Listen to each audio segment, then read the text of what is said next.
এটা 17 বছরের একটা জার্নি ছিল আমাদের, যেটাতে দেশের গণতন্ত্রের জন্য আমরা তরুণরা অনেক রাস্তায় বলেন, ইভেন যে কোনো আন্দোলনে বলেন আমরা সংগ্রাম করেছি।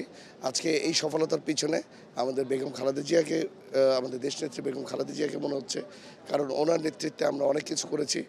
আমাদের দেশনায়ক তারেক রহমান সব দেশের বাইরে ছিলেন, তারপরে উনি আমাদেরকে গাইডেন্স দিয়ে দেখিয়েছে কীভাবে করে আগাইতে হবে।